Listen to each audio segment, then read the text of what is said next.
안녕하세요. 정치권의 복잡한 현안을 시원하게 풀어드리는 정치펀치 배성규입니다. 안녕하세요. 정치펀치 배소빈입니다. 이재명 민주당 대표가 오늘 오전 검찰에 출석을 할 예정이고요. 8월 임시국회는 여야 신경전으로 시작부터 파행을 빚었습니다. 네, 오늘은 이 김민정 교수님 모시고 정치권의 다양한 현안에 대해서 얘기 나눠보겠습니다. 네, 안녕하세요. 안녕하십니까? 네, 안녕하세요. 아유, 올 여름 굉장히 더웠는데 어떻게 잘 지내셨습니까? 네, 너무 더워서요. 그냥 누가 그러더라고요. 하루 종일 에어컨 틀어놔도 네. 한 달 틀어도 호텔방 한 하루값이 안 나온다. 아. 그러니까 휴가 가지 말고 그냥 에어컨 에어컨 하루 종일 틀어놓고 집에 틀어라. 그건 또 맞는 말씀이네요. 네. 일단 에어컨을 같은 온도로 계속 똑같이 틀어놓으면 네. 전기값이 좀 덜 나온다고 그래서 하더라고요. 뭐 26도나 네. 27도 네. 뭐 이 그렇죠. 사이 왔다 갔다 하는. 맞습니다. 네. 네. 네, 오늘 이제 이재명 대표 검찰 출석 이야기부터 해보겠습니다. 오늘 오전에 이제 출석을 할 예정인데 소환에 당당하게 맞서겠다 이렇게 말을 했고 자신감이 있다 이렇게 좀 이야기를 했는데 이번 소환 좀 어떻게 될 걸로 보십니까? 네, 뭐 지금 네 번째 출석이지 않습니까? 그렇죠. 네. 당당하게 소환에 임하겠다라는 얘기를 그동안에 계속 해와서요. 이재명 대표의 당당함이라고 하는 것은 무엇인가? 이미 국민들은 알고 계시죠. 네. 가서 묵비권을 행사하고 네. 이미 준비된 그 의견서를 내고 그 예. 이후에는 답하지 않는다. 네. 다만 성남 FC 사건에서는 이재명 대표가 전혀 예상하지 못했던 그 네이버에서 문서가 나옴에 따라서 그렇죠. 그때는 시간이 좀 길어졌어요. 네. 그리고 그 당시에는 나는 모른다. 정진상이 했나 보다라고 해서 그러니까요. 우리가 사실상 정치 공동체라고 네. 얘기하는 네. 이재명 정진상 실장 간에 있어서도 조사해서 급하니까 이건 정진상이 아닌 것이 나는 모른다. 그러니까요. 이렇게 답했다라고 네. 하는 걸 맞아요. 우리가 알고 있는데요. 이분은 무조건 측근이 한 거고 나는 모르고 또 측근도 모르는 사람이고 다 이런 식이에요. 네. 뭐 오늘도 유사한 상황이 벌어지지 않을까 하는 네, 생각을 합니다. 맞아요. 예. 근데 오늘 당당하게 출석하겠다, 혼자 가겠다 하셨는데 네. 포스터를 공개했는데 그 포스터에는 몇 월 몇 시 어디서 받는다까지 딱 당당하게 맞서겠다 했는데 네. 아니 이거 다들 그럼 우리 의원들, 지지층들, 개딸들 다 모여서 나를 그렇지. 뒤에서 지지하라, 성원해달라 이런 거 아니겠어요? 네. 사실 뭐 이 친서도 의원들에게 보내고요. 그렇죠. 네. 뿐만 아니라 뭐 당협위원장 이런 분들에게도 또 편지를 보내고 했다라고 알려져 있고요. 이 포스터에도 말씀하신 것처럼 날짜가 다 적혀져 있다라고 하는 것. 네. 그리고 상당히 좀 이 선동하는 포스터 아니겠습니까? 영화 그렇죠. 포스터인 줄 알았어요. 네. 이런 것은 결국 나의 힘은 개딸이다. 그들이 있어야 내가 그래도 당당해질 수 네. 있다. 이런 얘기가 그들이 아니실까. 없으면 당당하지 못하게 되는 네. 건가요? 그래서 사실 뭐 자신 있다 이런 얘기를 하지만 네. 심리적으로는 좀 힘든 것이 아니냐. 예, 그렇지 않다라고 하면 굳이 다 나와서 나를 서포트해 주세요. 이 얘기를 할 필요가 없는 거 아니겠습니까? 그렇죠. 네. 특히 이제 백현동의 경우에는 우리가 그동안에 대장동의 경우에는 이미 이제 지난 정부에서도 수사가 이루어지면서 사실상 좀 훼손된 것이 아니냐 이런 그 관측들이 있었습니다만은 백현동의 경우에는 이 정부에 들어와서 처음 하는 수사이고 이 때문에 뭐 이 훼손된 자료들은 없다. 물론 뭐 훼손이 100% 있었는지 없었는지 우리가 알 수는 없습니다만은 그런 얘기를 할 수가 있을 것이고요. 특히 이제 그 답변서의 내용이 굉장히 그 주목할 만한데요. 네. 박근혜 대통령의 지시를 받아서 예. 한 것이다. 굉장히 저는 재밌게 생각했는데요. 네. 대장동은 윤석열이 게이트다. 몸통이다. 막 이런 얘기를 했는데 백현동은 또 뭐 박근혜 대통령의 지시를 네. 받았다. 이렇게 얘기를 하고 박근혜 있는데요. 대통령이 백현동이 뭔지도 몰랐을 거야 아마 그분은. 그렇습니다. 사실상 우리가 지난 대선 과정에서 국정감사가 경기도에서 있을 당시도 그 당시에 이재명 그 지사가 혁신도시법에 의해서 네. 이것을 공공기관 이전을 해야 하고 네. 이에 따르지 않으면 직무유기로 처벌할 것이다라고 하는 협박이 있어서 협박이 있어서. 했다. 이렇게 얘기를 했습니다만은 그 이후에 경기도에서 성남시에서 나온 각종 자료들을 네. 보고 또 저기 국토부요? 국토부에서 나온 자료들을 봐도 뭐 이것은 이 혁신도시법에 의한 것이 아니다라고 얘기를 하고 그러니까 있고 국토부 공무는 그거는 성남시에서 적절하게 저기, 판단하라. 네, 저기에 따라서 그렇죠. 결정해라라고 얘기하는 그런데 공문들이 무슨 있어서요. 협박이 네. 어디 있었나요? 네, 그래서 결국 그렇습니다. 선거법 위반으로 거짓말로 고발돼서 지금 기소됐잖아요. 네, 그렇습니다. 그래서 한편에 있어서는 이 너무나 선거 기간에 명백한 뭐 거짓을 얘기한 네. 것이 아니냐라는 네. 얘기도 할 수 있을 것이고요. 또 다른 한편에 있어서 대장동과 백현동의 차이를 좀 생각해 본다라고 네. 하면 대장동과 관련해서 이재명 대표가 가장 많이 하는 얘기 중에 하나가 국민의힘이 민관 개발을 주장했는데 내가 공공개발을 주장해서 네. 결국 민관 합동으로 대장동을 개발하게 되었다. 네. 그 결과로 당군 이래 최대의 환수가 이루어졌다. 네. 이렇게 얘기를 했습니다. 네. 그러나 백현동의 경우에는 국민의힘이 민간 개발을 해야 된다는 주장을 한 적이 없고요. 없고요. 그 당시에 성남시 의회도 이미 민주당이 다수당이었고요. 그렇죠. 네. 그럼에도 불구하고 왜 민간 개발을 했느냐 네. 이 질문을 할 수가 있고요. 그래서 대장동과 백현동의 차이가 도대체 무엇이냐라는 네. 얘기를 할 수가 있고요. 뿐만 아니라 용도 변경을 4단계나 올려줄 당시에는 네. 이것을 성남시 도시개발공사와 같이 하겠다라는 얘기를 했었고 100% 임대로 하겠다라고 얘기를 했었는데 왜 성남시 도시개발은 빠졌느냐? 네. 네. 도계공원 왜 빠졌느냐? 왜 그 임대 100%가 90%는 분양이고 그렇죠. 10%로 임대로 바뀌었느냐? 저는 그래서 이것을 타임라인에 따라서 좀 간다라고 하면 용도 변경을 할 때는 굉장히 어려운 조건으로 이건 다 임대 아파트를 그렇죠. 지어야 한다. 네. 뿐만 아니라 도시개발공사가 들어간다. 이 얘기는 다른 건설사들에게 여기 별로 이익 안 남아요. 그렇죠. 라고 하는 얘기가 아닐까. 그래서 음. 이 김인섭 씨와 같이 하는 아시아 디벨로퍼트만 할 수 있도록 그렇죠. 하고 이거 이제 사고 나니까 다 풀어주는 것이 아니냐. 이런 그렇죠. 생각을 맞아요. 해볼 수 근데 있죠. 보면은 이 김인섭 씨가 거기 아시아 디벨로퍼의 고문으로 들어가기 전에는 인허가가 안 났어요, 전혀. 그다음 이분이 가니까 인허가가 났고 이분한테 200억이 갔고 200억 중에 100억은 이재명과 정진상 측에 가는 돈이다라고 아시아 디벨로퍼의 대표가 정파우 씨가? 얘기를 네. 법정에서 진술을 해버렸어요. 네. 그런데도 아직도 박근혜 탓이라고 하고 나는 이런도 이런 한 번 사익을 취한 받았다. 것이 없다. 참 이거 어떻게 봐야 됩니까 참. 저는 또 굉장히 아이러니하게 생각하는 것 중에 하나가요. 이재명 그 대표가 중앙 언론에 처음 소개된 게 2002년으로 저는 기억하고 있습니다. 네. 그 당시에 분당에 백궁지구 개발을 했어요. 네. 그 백궁지구를 개발해서 결국 분당에 포스코 아파트가 들어오는데요. 네. 뭐 지금도 분당에서 굉장히 좋은 주상복합입니다. 네. 그 당시에 이재명 변호사가 했던 그 단체가 뭐냐라고 하면 네. 부당한 용도 상향에 부당 용도 상향 대책위원회 개장을 했습니다. 그래서 그 당시에 네. 그 중앙 언론에 소개될 때 저 백궁지구에 왜 저렇게 부당하게 용도를 상향해 주냐 이거 비리다. 네, 네. 이걸 고발하는 역할을 했었고요. 네. 그 고발을 또 지나치게 하다가 검사 사치를 네네 해서 맞아요. 그 실형을 받기도 했습니다. 네. 근데 뭐 어쨌든 한마디로 얘기한다면 2002년에 본인이 공직에 들어오기 전에는 용도 상향 이런 거 함부로 하면 안 된다라고 하는 게 기본 주장이었다 이렇게 얘기할 수 있는데요. 본인이 시장되고 나서는 백현동도 4단계, 그렇죠. 또 정자동의 호텔의 경우에는 그렇죠. 5단계라고 알고 있습니다. 네. 그래서 이렇게 용도 상향을 팍팍 너무나 아낌없이 글쎄요. 본인이 하는 고발할 때는 이제 거기서 배우셨나. 네. 그리고 그 아까 말한 그 뭐죠?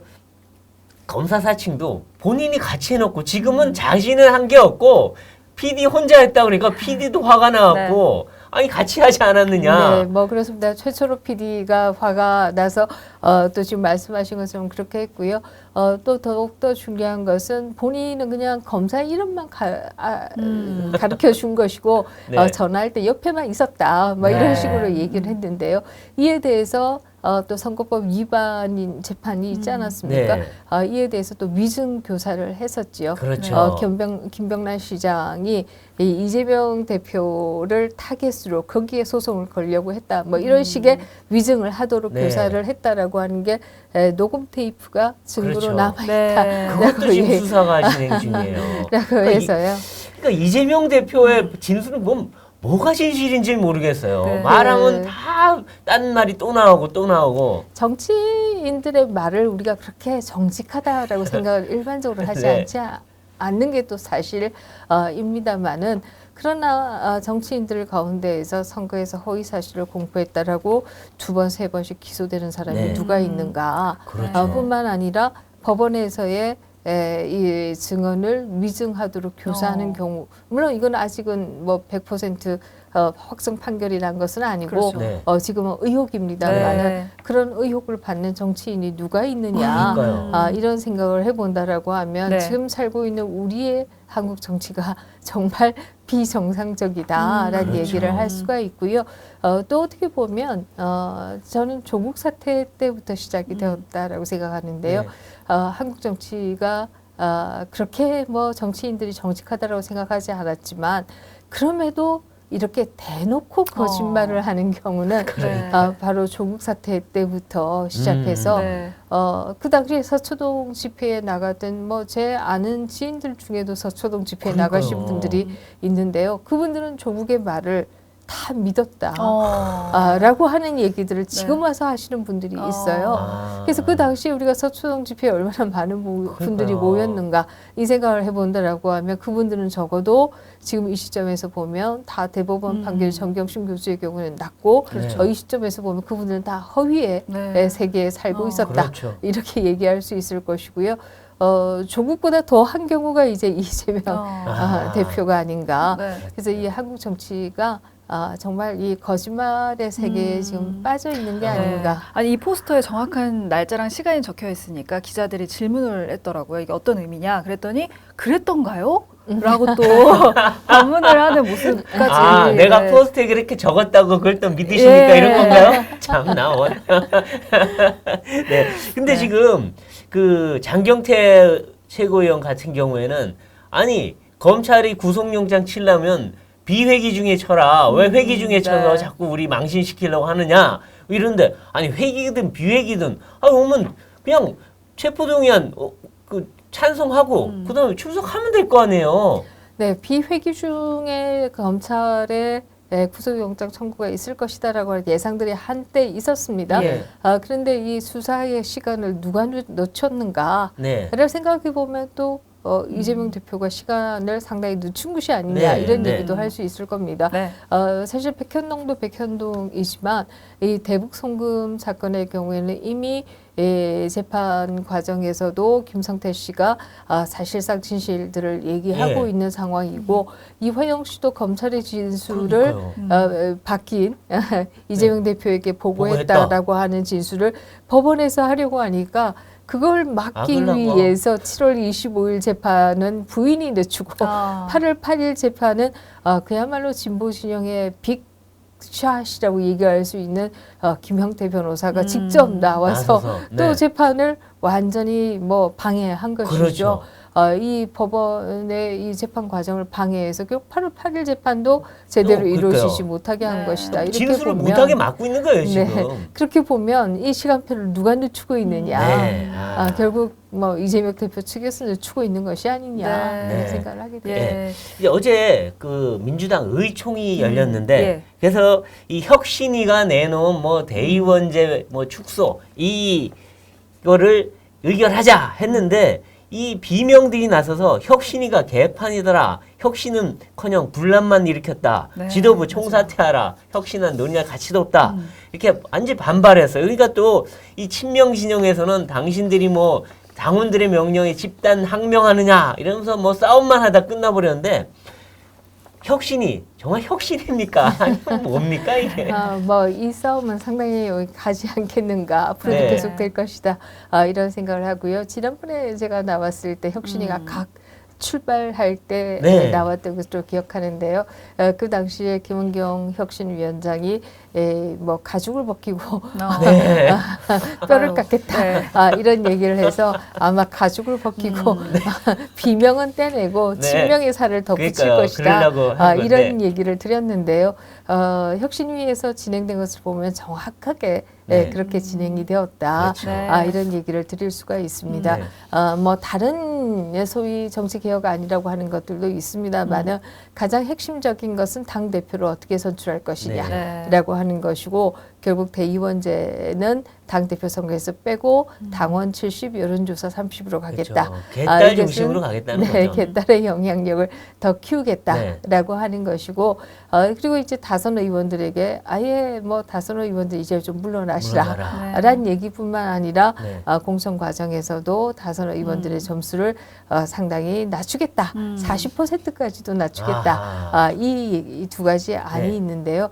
두 가지 다 누구를 겨냥한 것이냐라고 하면 결국 비명들을 공천 물갈이하겠다라고 그렇죠. 하는 의도가 있는 것이다. 그동안 사고 친 사람들은 다 친명, 네. 철험의 초선들이죠. 초선들이에요.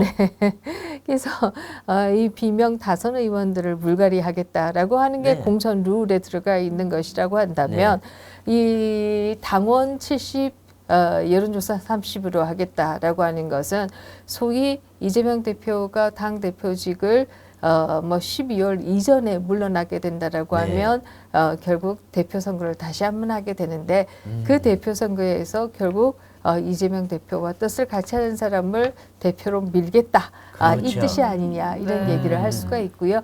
지금 그 룰 그대로 우리가 본다라고 하면 지난 네. 이재명 대표가 대표로 뽑힐 당시에 네. 최고위원 가운데 당원 투표에서 1등 하시는 분이 정청래 의원입니다. 네. 그러나 정청래 의원은 대의원 투표에서는 4등을 했던 것으로 아하. 기억을 하고 있어요. 네. 정확하게 이재명 대표가 대표직을 물러난다라고 했을 때 누가 가장 이득을 볼 것인가라고 아하. 하는 그림이 아주 명확하게 나오는 것이다. 그렇군요. 이렇게 얘기할 수 있고요. 이 때문에 뭐 10월 대란설 10월에 이재명 대표가 대표직을 그만두게 된다라고 하면 네. 결국 정청래 의원으로 가려고 하는 것이 아니냐. 아. 또 이것에 이제 반대해서 뭐 원내 대표를 비롯해서 비명 의원들의 경우는 아니 지금 왜 대표 선출 룰을 가지고 지금 얘기하느냐. 네. 이제 이 얘기를 하고 있는 것이다. 그렇군요. 예, 그렇군요. 알겠습니다. 네. 그리고 얼마 전에 이제 윤 대통령이 부친상을 당하지 않았습니까? 별세를 하셨는데 지금 민주당 지지자들 쪽에서 독설이 계속해서 쏟아지고 있어요. 댓글을 보면 정말 네. 입에 담지 못할 그런 악플들이 넘쳐나고 있는 상황인데 이건 좀 너무 도를 넘는 것 아니냐 이런 좀 그러니까요. 의견들이 있습니다. 어떻게 좀 보고 계시는지요? 네, 그렇습니다. 사실 우리가 적어도 조문의 시간 동안만이라도 네. 좀 경건한 마음을 네. 가지고 또 조의를 표하는 네. 게 인간된 도리이다. 그렇죠. 이렇게 얘기할 수 있을 것이고요. 그럼에도 정말 입에 담을 수 없는 얘기들을 그것도 뭐 장삼이사가 하는 것이 아니라 네. 소위 이름 있는 분들이 네. 어디인가 뭐 칼럼도 쓰고 이런 분들 가운데에서 지금 이런 일을 하고 있다. 네. 라고 하는 것이고 이게 한편에 있어서는 한국 정치가 지나치게 양극화되다 보니 네. 정말 인간의 도리도 모르는 상황에 와 있는 것이 아니냐. 네. 이런 참 불행한 상황을 우리가 목도하고 있다. 이런 얘기를 드릴 수가 있고요. 소위 정치권에서 이렇게 하면 이건 또 사회로 파급력이 있습니다. 왜 이 혐오의 발언들이 인터넷에서 넘쳐나고 네. 왜 미워하고 하느냐.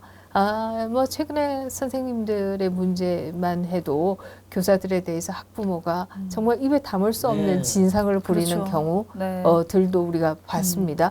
이런 것들이 다 일맥상통하는 것이 아니냐. 그렇죠. 이런 생각을 할 수가 있고요. 결국 정치권이 좀 모범을 보여야 네. 아유, 네, 모범은커녕 자제하고 네. 그야말로 적어도 인간적인 도리들을 다 그렇죠. 하고 윤리성을 지킬 때 네. 일반 국민들에게까지도 전파되는 것이다. 그렇죠. 이렇게 본다라고 하면 정말 한편에서는 걱정되고 또 다른 네. 한편에서는 각성을 촉구하게 된다. 그렇습니다. 이런 얘기를 드릴 수가 있고요. 또 다른 한편에서 이런 생각도 해볼 수가 있습니다. 정진석 의원이 박원순 전 시장과 옥신각신 하던 가운데에서 글을 쓴 것이 바로 노무현 대통령에 예. 대해서 네. 결국 뭐 이 부인과 부부 싸움이 있었고 뭐 이런 얘기를 썼는데 네. 이것이 왜 공인도 아닌 사람에게 그런 판사의 판결이 왜 공인이 아닌 사람에게 이런 얘기를 하느냐. 아니, 노무현 전 대통령이 공인이 아니면 누가 공인인가요? 네. 그게 좀 이상하더라고요. 당연히 그렇게 의견을 얘기할 수가 있고요. 뿐만 아니라 공인이고 전직 대통령의 부인이기 때문에 또 그렇죠. 경호와 함께 여러 가지 그렇죠. 국가에서 국민의 혈세로 지원을 하는 맞습니다. 것이다. 네. 이렇게 얘기할 수 있는데요. 그 논리를 그대로 가지고 온다라고 하면 뭐 윤기준 교수님은 대통령의 아버지이지만 이분이 직접 공인은 아니다. 네.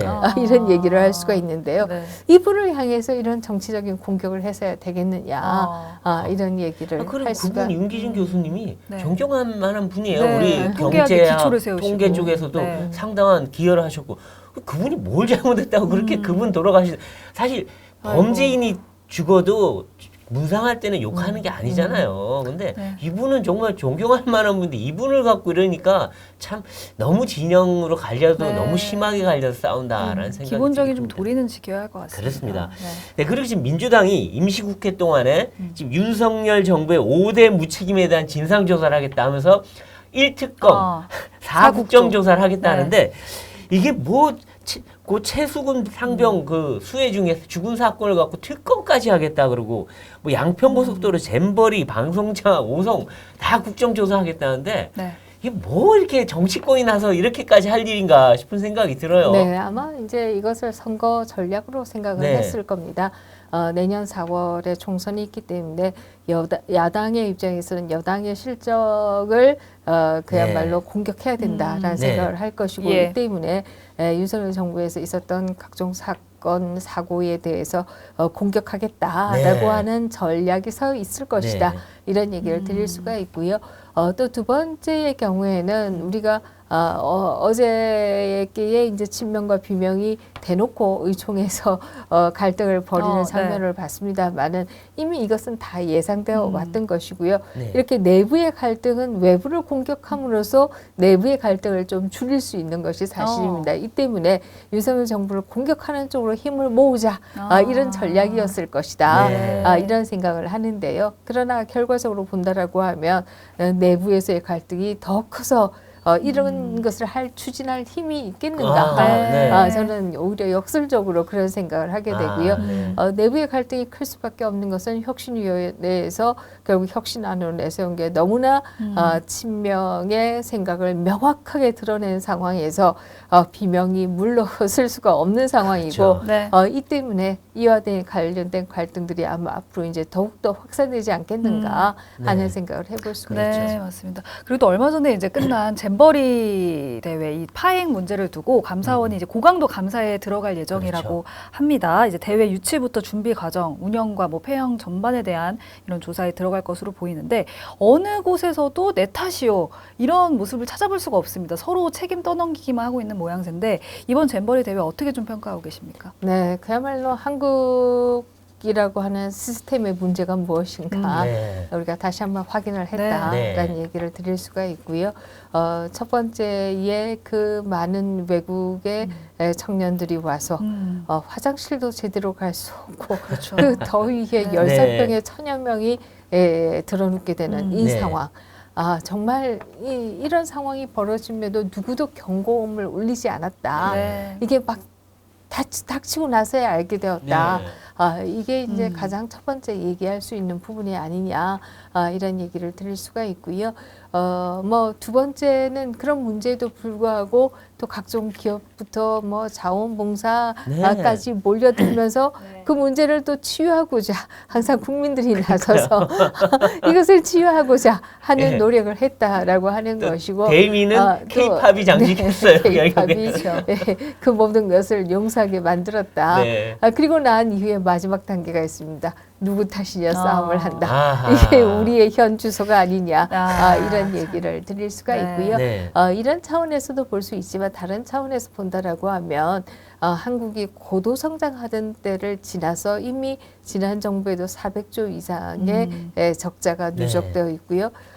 이미 이 씀씀이가 한번 커지면 이걸 줄이는 게 굉장히 어렵죠. 어렵습니다. 맞아요. 이 정부 들어와서 이걸 줄이겠다라고 하지만 실제로 많이 못 줄여요. 뿐만 네. 아니라 이 국제 경제도 나쁘고 네. 특히 반도체가 나쁘고 이러면서 또 경제에서 세금도 덜 그치고 그렇죠. 뭐 이렇게 되면서 지금 이 정부에서도 또 100조를 그러니까요. 지금 적자가 적자를 예상하고 네. 있는 이런 상황이고 이것은 아마 앞으로도 교정하기가 쉽지 않을 수 있다. 네. 그러니까요. 정말 뭐 우리가 각고의 노력을 한다면 모르겠지만 네. 이대로 흘러간다라고 하면 왜 쉽지 않느냐. 노인의 숫자는 더 늘어나고 그러면 부양해야 되는 분들은 더 많아지고 맞아요. 그렇죠. 이 부양은 개인도 부양을 하지만 또 국가가 재정으로 부양하는 그렇죠. 부분이 네. 있습니다. 그래서 씀씀이는 더 커질 것이다. 이런 예상을 해본다라고 하면 이제는 고도 성장하던 때와 달리 돈을 막 벌던 때가 아니라 아껴 써야 되는 상황에 와 있다. 이렇게 본다라고 하면 네. 저는 국가 정책도 이제 완전히 한번 바꿔야 될 때가 됐다. 이런 얘기를 드릴 수가 있고요. 예. 그런 차원에서 얘기 드린다라고 하면 첫 번째로 얘기 드릴 수가 있는 게 왜 그렇게 그야말로 땅에 돈을 퍼부어야 하는가. 어떤 생산성도 없는 곳에 네. 이런 얘기를 할 수가 있고 그러니까요. 이것은 아니, 괜히 매립한다고 시간 다 보냈잖아요. 이것은 비단 저는 새만큼만 그런 것은 아니고요. 예를 든다라고 하면 4대강의 경우에도 볼을 설치한다고 돈을 쓰고 그렇죠. 그걸 해체한다고 폐체한다고 돈을 쓰고 또 다시 또 설치한다고 또 돈을 쓰게 되는 왜 이렇게 돈을 낭비해야 되는가 네. 이런 얘기를 드릴 수가 있고요. 이런 걸 이제는 우리가 고쳐 나가야 할 때다. 과거와 같이 그렇게 할 수는 없다라는 네. 얘기를 드릴 수가 있고요. 뿐만 아니라 새만금에 지금 또 공항을 만들겠다. 글쎄요. 처음에 공항을 만들 때는 그것을 통해서 잼버리 대원들이 들어올 수 있겠다. 그러니까 근데 들어올 수 지금은 있도록 하겠다라고 끝났는데. 얘기를 하지만 지금 이미 끝났고 뿐만 아니라 무안공항에서도 가깝고 네. 광주공항에서도 가깝고 사실 대한민국 땅덩이가 무슨 미국 땅덩이만큼 큰 곳이 아니고 그렇죠. 인천이나 김포에서도 멀지 않습니다. 네. 그렇다라고 하면 이렇게 부작전 공항을 만드는 것이 옳으냐? 이것은 저는 새만큼만 그런 것이 아니라 제가 가덕도도 그렇게 비판을 했었고요. 네. 다른 지역도 마찬가지입니다만 우리나라의 공항이 몇 개인지 아세요? 글쎄요, 한 20개 넘지 않을까요?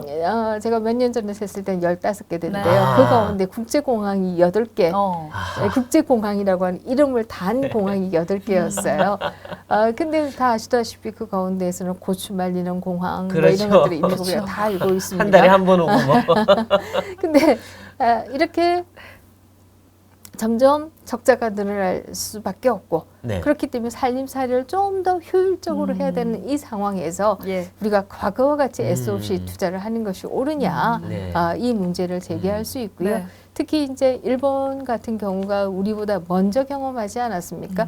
일본이 인구가 줄면서 소위 축소 사회로 간다.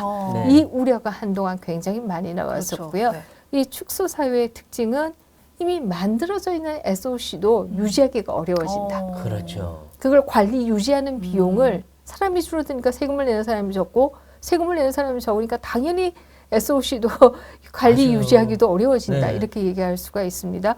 그런 거다라고 하면 우리가 무작정 이런 걸 자꾸 투자하는 것이 옳으냐.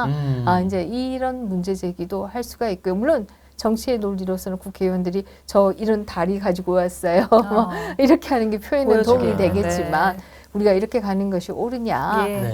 이제 이런 것에 대해서 좀 합의들을 만들어 가야 된다라는 네. 생각을 하게 되고요. 또 한 가지 얘기를 좀 드린다라고 하면 주간 부서로 중앙 부처에서는 여가부가 주간 부서였습니다. 네. 물론 실제 예산을 집행하고 하는 것들은 대부분 뭐 이 조직위에서 네. 일어났고 조직위의 직원들의 절반은 전북에서 또 왔고 네. 뭐 이렇게 얘기를 할 수가 있고요. 특히 이제 잼버리를 이유로 해외 시차를 나가신 분들을 보면 네. 지금까지 알려진 분이 99분이잖아요. 네. 그 가운데 77분이 부안과 전북 네. 분이시더라고요. 이게 저는 책임의 비중을 좀 보여주는 게 아닌가 아하. 이런 생각을 하는데요. 그렇죠, 그렇죠. 그 가운데는 중앙부처에서 여가부 직원도 뭐 3명인지 4명인지 다녀왔어요. 네. 근데 제가 얘기 드리고 싶은 것은 3명인지 4명인지 다녀왔던 분들 중에 지금 현재 잼버리를 주관했던 분이 없다는 거 아니에요. 아하. 그렇죠. 그냥 외유성 시찰이네요, 네. 그냥. 아, 그래서 이 중앙부처도 정말 이제 좀 프로젝트 베이스로 움직여야 되는 것이 그렇죠. 아니냐. 맞습니다. 처음에 준비하던 사람들이 이걸 좀 끝을 내는 것을 해야지 네. 계속 인사이동 1년 만에 있고 그렇죠. 떠나면 아무것도 끝이죠. 모르고 맞아요. 이런 식으로 간다라고 하면 우리의 비효율성을 점점 커지는 것이 그렇죠. 아니냐 네. 하는 네. 생각. 그리고 맞습니다. 김관영 지사가 뭐 책임은 지겠다고 했는데 보면 말은 또 좀 달라요. 야영장, 화장실, 샤워실, 급수대 이건 대부분 조직위가 한 것이고 초반에 참가자들이 SNS로 외부에 알려서 이렇게 커진 것이고 뭔가 또 남 탓을 하고 싶어 하는 것 같고 또 문재인 전 대통령도 보면 아니 본인이 5년 동안 준비에 책임자였는데 지금 와서 갑자기 이 정부를 탓하고 네. 자기는 쏙 빠지고 뭐 유체 이탈입니까? 이분들 참 보면 다 남한테 책임 돌리고 싶어 하는 것 같아요. 네, 뭐 사실 이제 평창하고 많이 비교를 하지 않습니까? 네. 이 평창과의 비교를 먼저 시작한 게 문재인 정부의 분들이 먼저 했는데요. 네. 우리는 1년도 안 됐지만 동계올림픽을 성공했다, 성공시켰다 네. 이런 얘기를 하는데요. 사실 박근혜 정부가 탄핵도 당하고 했습니다만 평창을 넘겨줄 때 95% 공정률로 넘겨줬다라고 그렇죠. 하는 거 아니겠습니까? 맞아요. 그 와중에서도 경기장도 만들고 다 이루어지고 네. 있었던 거예요. 그러나 윤석열 정부에 물려줄 때 37%인가요? 이렇게 되면 뭐 이것만 해도 확연하게 드러나는 그렇죠. 것이 아니냐 땅만 매립하고 끝났어요. 땅만 매립하고. 하는 얘기를 할 수가 네. 있고요. 특히 메인센터의 경우에는 아예 계약할 때 완공이 2024년이었어요. 끝나고 완공하면 뭐 합니까? 그게? 정말 참 코미디다라는 코미디죠. 얘기를 네. 할 수밖에 없고요. 김관영 지사 입장에서는 아마 본인도 또 그런 부분이 있을 겁니다. 이것 때문에 혹시라도 전북에 지나치게 책임을 묻는 것이 아니냐. 네. 또 전북의 행정의 책임가로서 전북의 조직을 좀 보호해야 되겠다. 네. 이런 생각도 있을 것이고 또 다른 한편에서는 김관영 지사도 2022년 선거에서 들어왔고 그 이전까지는 네. 송화진 지사였지 네. 않습니까? 그렇게 보면 책임은 그 전 지사가 왜 준비를 제대로 안 했냐. 적어도 90%는 해서 줬어야 되는 거 그렇죠. 아니냐. 이런 얘기도 할 수 있는데요. 그럼에도 SNS 발달 때문이다. 이런 얘기들은 네. 뭐 실언이다. 네. 오히려 문제가 있을 때는 조금 더 인정하고. 자중하는 것이 네. 중요하다. 그렇죠. 이런 얘기를 드릴 수가 있고요. 저는 특히 참 기가 막혔던 게 4만 5천 명이잖아요. 예. 네. 화장실이 345개잖아요. 네. 그렇죠. 그러면 나누기 하면요. 127대 1이에요. 네. 화장실 하나에 120명이 쓴다? 우리 가정에서 2명이 하나? 학교 대학 그 기숙사에서 2인실의 경우에는 2명이서 화장실 하나 네. 씁니다. 그래도 서로 시간 가지고 맞습니다. 갈등이 있어요. 네. 학교 빨리 수업 들어가야 되는데 빨리 안 나온다. 뭐 이런 것 그렇죠. 때문에 네. 갈등이 있는데 이걸 120명이 쓴다. 말이 안 되는 거죠. 네, 말이 안 그렇죠. 됩니다. 아마 줄이 네. 서서 한 4시간 기다려야 될 아이고. 것 같은데요. 또 하나 그 화장실 사진이 나와 있는 게 네. 있지 않습니까? 네. 소위 청결 푸세식 문제도 네. 얘기라고 하는 거. 저희 아이가 둘째 아이가 중학교 다닐 때 한참 전의 얘기인데요. 예. 그 학교의 화장실은 수세식임에도 불구하고 그 변기는 양변기가 아니고 좌변기였어요. 수세식인 좌변기. 좌변기라고 그러나요? 좌변기가 양변기 네. 말고 동그란 거 말고 예, 그냥 푸세식처럼 푸세식. 생긴 네, 수세식. 네. 예. 푸세식에 비교하면 굉장히 깨끗해요. 물론 그렇죠. 그럼에도 불구하고 저희 아이가 중학교 다닐 때 네. 그 학교 바로 옆에 있는 아파트에 사는 아이 집이 모든 아이들이 학교 갈 때 화장실 가러 들르는 집이었어요. 세상에. 그렇군요. 그런 데서 와. 못 수세식임에도 불구하고 그 화장실을 애들이 안 가려고 하는 불편하죠. 그래서 친구 예. 집에 들렀다가 가는 거예요. 아하. 그런데 서양 애들이 푸세식을 뭐 본 적이 없는 애들이 대부분일 겁니다. 네. 그런 분들의 청년들에게 참 부끄러운 일이죠. 아, 네, 그렇군요. 맞습니다. 그리고 요새 또 논란이 되고 있는 문제가 정진석 네. 의원이 실형을 선고받았는데 그 판결을 내렸던 판사의 어떤 정치 성향 때문에 좀 네, 논란이 일고 그럴까요? 있습니다. SNS에 계속해서 본인의 정치 성향을 지속적으로 올렸던 그 판사가 판결을 한 건데 이게 이제 정치 판결이냐 아니면 그냥 정치적인 그냥 성향과 가치관을 드러낸 거냐 어떻게 봐야 하냐 이거에 대한 논란이 계속 일고 있거든요. 교수님 생각은 좀 어떠신가요? 네, 처음에 이게 논란이 된 것은 일반적인 형량과 네. 비해서 지나치게 좀 가혹하다. 그렇죠. 라고 네. 하는 것 때문에 결국 판사가 누구냐 네. 찾아보게 된 것이다. 6개월 실형이 나왔죠. 이렇게 얘기할 수 있고요. 사실 우리가 대표적으로 명예훼손 사건 중에 하나가 이동재 전 채널A 기자 의 경우에 김어준 씨를 향해서 1억 원의 명예훼손 소송을 냈습니다만은 판결은 500만 원 나왔어요. 네. 사실 이동재 기자의 입장에서는 본인의 별 크게 잘못 없는 가운데에서 억울하게 직장도 잃고 그렇죠. 또 감옥도 가고 뭐 이런 경험들을 했던 네. 분입니다. 자기의 삶이 완전히 망가졌어요. 그렇죠. 그래서 자기의 삶을 망가뜨린 사람들을 향해서 왜 거짓말했냐 소송을 했음에도 불구하고 500만 원밖에 안 나왔습니다. 네.